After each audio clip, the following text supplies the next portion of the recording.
Good morning and welcome to the Rick Helps Real Estate Show, where we try to make sense of this crazy Arizona market. And I've got some statistics here from a survey that was conducted by a company called Clever Real Estate. And they surveyed over 600 people about some of the things that they are concerned about or afraid of when listing and selling their home. And you got to stick around for this. It's really interesting. In other words, they start out by saying 88% of homeowners have a fear about selling. And it's kind of like, well, what are you afraid of? Well, 85% fear they'll feel pressured to accept a lowball offer. And that's probably a big concern right now in this market. As the market's beginning to soften, be like, oh man, I'm going to get a lowball offer and people are going to tell me I have to accept it. And so they're kind of freaking out about that. Preparing the home for sale is what homeowners see as the single most difficult part of selling. At least 1 in 5 saying so. Getting that home ready to sell, sometimes you got to paint, you got to fix things up, and it's such a pain. My phone is ding, ding, dinging away here, and I'm just going to have to set it off to the side. Get this. A majority of homeowners, 58%, worry that a home inspection carried out as part of the sale will reveal problems with their property. And that, I think, is a very legitimate concern. That's where most deals go to die, is when you have a home inspection, because now you're negotiating. Well, I'm willing to fix this, but I'm not going to fix that. Today's buyer says, I want you to fix everything, please. And sometimes people are just digging their heels in and going, no, I'm not fixing it. A little harder to get away with in today's market. Now, says here, more than 1 in 8 homeowners say nothing that would make them feel confident. There's nothing to make them feel confident about selling their homes. In other words, everybody's kind of going in with a little bit of trepidation, going, I don't know. You tell me I can sell it, but we'll see what happens. 80% expect to use a traditional real estate agent or discount agent to do so, but 79% of them say they have worries about finding and hiring a new agent. So they're saying, I want to use an agent, but I don't know who I want. Some people, they don't want to use a friend of the family, because if it goes south, you don't want to ruin that relationship. So looking for an agent can be kind of tricky sometime. There is Renee. Good morning. So more than half worry about having to move quickly after selling. Now, you can set that date. That's part of the negotiation. You can say, well, I want to hang around here for 40 days at least. And, I don't want to move in 30. And it can be kind of challenging. I don't like to close on a Friday. So if I've listed a house and it's even whether I've listed or if I'm working with a buyer, I don't like to set the closing date on Friday, because sometimes the last minute when it comes to lending, something comes up, like they're missing a form or they're waiting for one piece of information, and now you got to delay the closing. And usually you can delay it for a day. Well, on a weekend, you can't delay it you got to delay it till Monday. But you got the moving truck coming, the sellers want to get out, and now they're stuck for the weekend. So if you have a closing on a Wednesday or Thursday, you don't run into that problem. So remember that when you're scheduling your closing date, don't do Fridays. Because if you're going to close on a Thursday and something goes south, now you got to delay it a day on a Friday. That's a lot easier. You're calling the homeowner and going, I'm toast until tomorrow. So, that's a better idea. I'm kind of reading things and trying to talk at the same time. At the same time, 46% are afraid their home will sit on the market too long. Oh, are we seeing that in today's market? Yes, we are. What's the solution to that? Price it correctly. It won't sit on the market too long. And of course, pricing it correctly is probably our biggest challenge that we have in today's market. Almost all homeowners say they don't plan to sell in the next 5 years. Wow. Something is holding them back from selling, 91% say. The most common reasons are not wanting to leave their current neighborhood, not wanting to deal with packing or moving. I'm just going to stay put. I hate moving. Moving is a pain. I also don't like painting. I can't stand painting. If I was good at it, I'd probably like painting. More than a third of homeowners would speed up their sale if the Federal Reserve lowered interest rates. Isn't that interesting? I'll sell if they lower the interest rates. but you're a seller. That should be affecting buyers. I guess you figure that if the Fed's lower interest rate, that activity will pick up, and away we go. So we'll see what happens. It says here, among those with a mortgage, 47% are locked in a rate under 4%. We've shared that number many times here on the channel. A major economic downturn or recession would make the largest number of owners slow down on their sales timeline. Wow, let's talk about for a second, because everybody's saying a recession's coming. We're going to get all these listings. Well, a third of people out there saying, if there's a recession, I'm staying put. I'm going to ride it out. Now, if they lose their job and they've got a low mortgage, they probably have better options than selling their house and going and renting and paying more for rent. But everybody's got a different story. But a third of you out there saying, going to ride it out. If there's a major economic downturn, I'm going to hunker down. I thought that was very interesting. Now, this one surprises me. Almost half of homeowners would continue to work with an agent who lied about having a real estate license. Seriously. You find out your agent isn't licensed, and half of you are going to say, no big deal, hang in there with you. Seriously, you need to rethink that one if that's how you answered that. Now, get this one. This one's even more alarming. 43% wouldn't even fire the agent if they caught the agent stealing from them.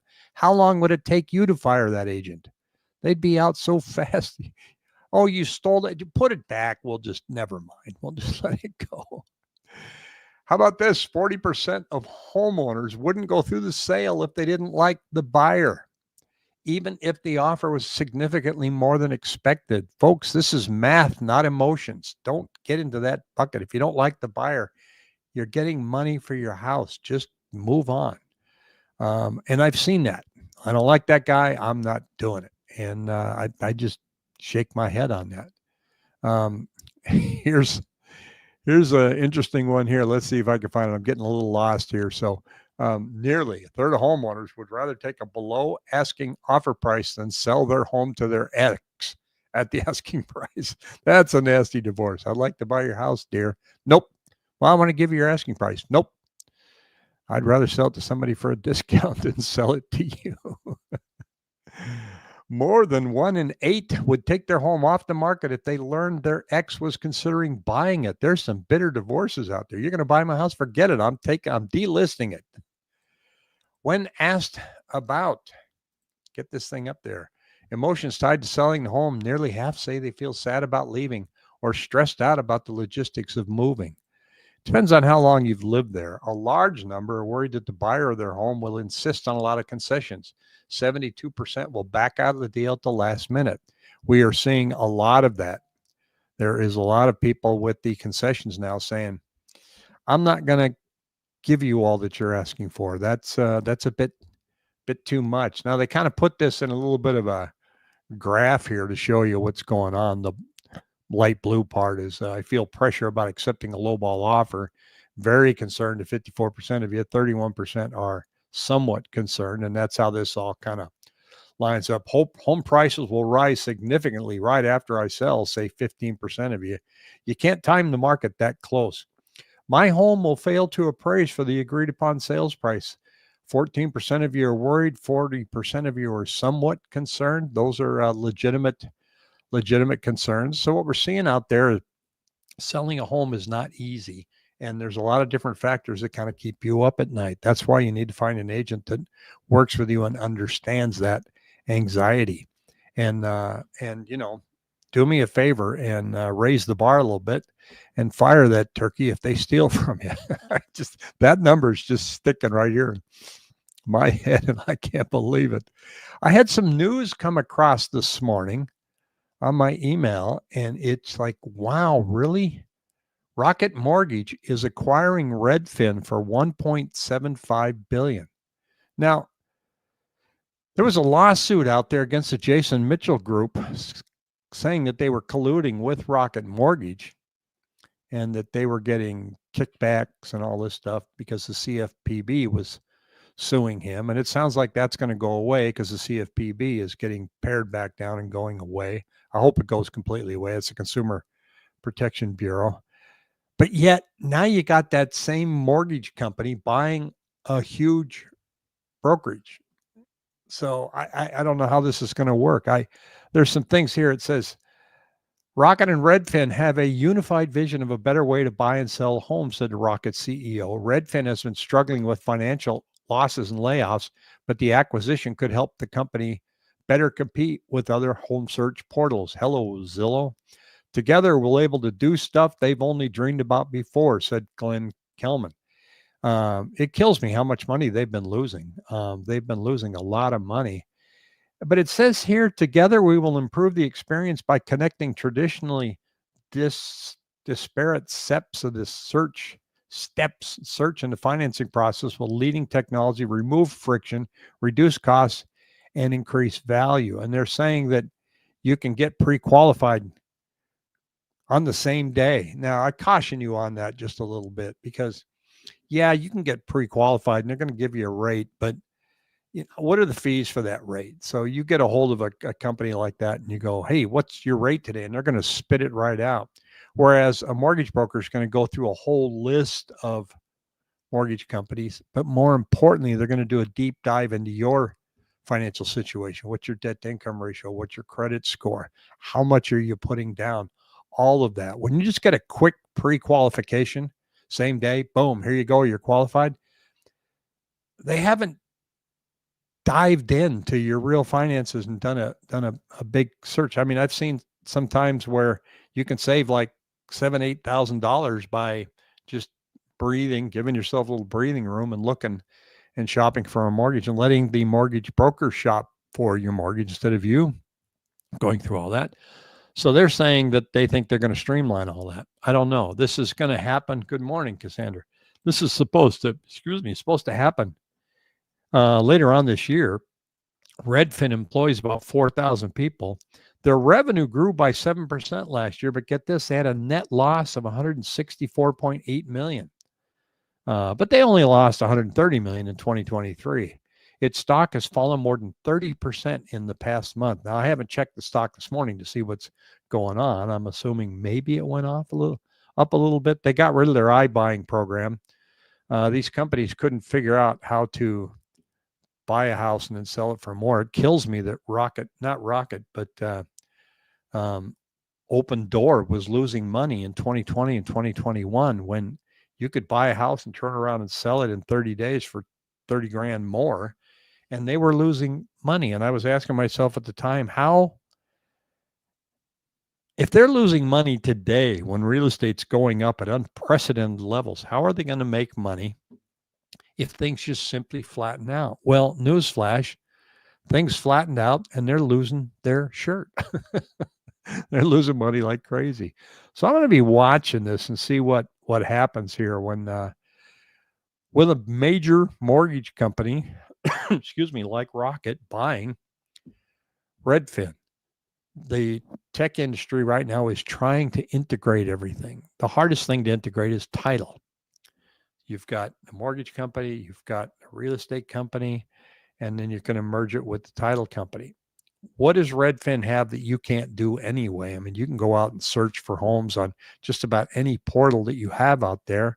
They've got agency you can click on and get. But getting back to the fear that we had there earlier, that I am really nervous about, what kind of real estate agent I'm going to be working with. Well, Redfin, are you just going to click on that little smiley profile picture and that's your person? You don't know them. So you get a lot of that. Same with some of these big mortgage companies. They tell you who you're going to work with. Well, we're going to get Bob over here in cubicle number 23 is going to help you with your mortgage. Who's Bob? And then you get halfway through the transaction, Bob has left the company.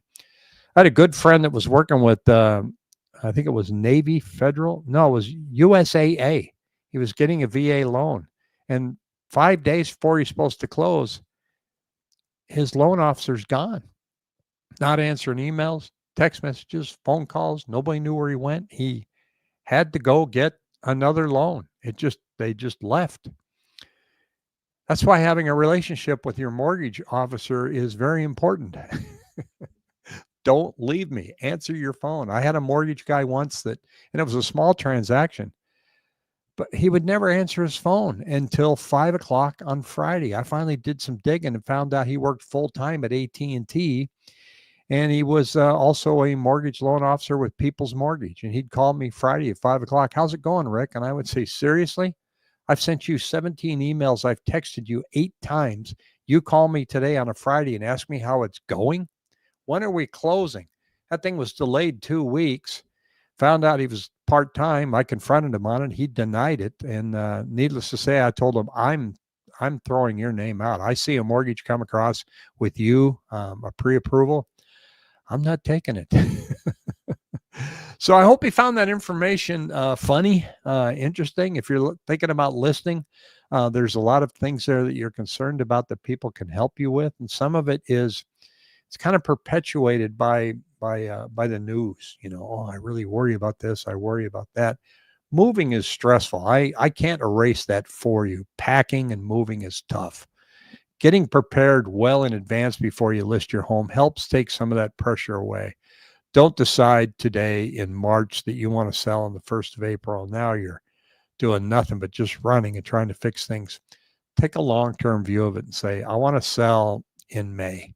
And so I'm going to start today. So you just gradually start doing some of the work and getting ready. Takes a lot of pressure out. There isn't a lot of stuff that's going to change between now and May unless you've got a relocation coming. I've done that.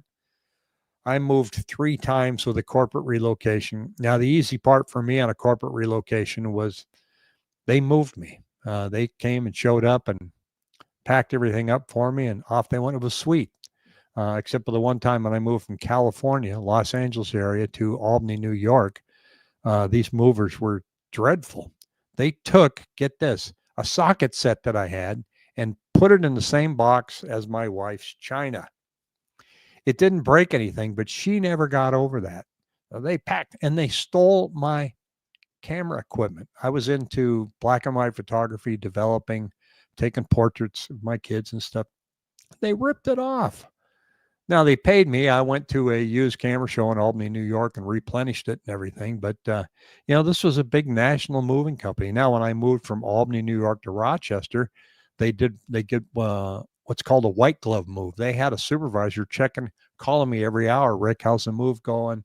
Would show up. They let my kids sit in the cab of the semi truck, and they treated me like $1 million. Got to Rochester. There's this one big guy that literally would pick up a couch, put it on his back, take it in the house. I'd never seen such a big guy in my life. So moving is stressful unless you take the time to research and ask people, what moving company did you use and how did it go for you? So I hope you find this information helpful. Do me a favor, use the link below, sign up for my weekly newsletter. Comes out every morning at 7 o'clock. I show you the Crawford market data. We show you some information on the mortgage market. And then on the bottom, I give you my opinion on what's going on. So I hope you take a chance, take a look at that link and sign up. Everybody have a fabulous Monday. Hey, if you live in the Plains region in the United States, check out the weather that's supposed to be coming on Friday. That low pressure system that's building is supposed to be the equivalent of a Category 2 hurricane, which means a lot of snow in some parts just east of Denver, huge wind, and a bunch of wild weather just south of the Plains. So if you're a weather geek like I am, boy, keep your eye on that. It's going to be wild. Everybody have a great day. Take on the rest of the week. Take care.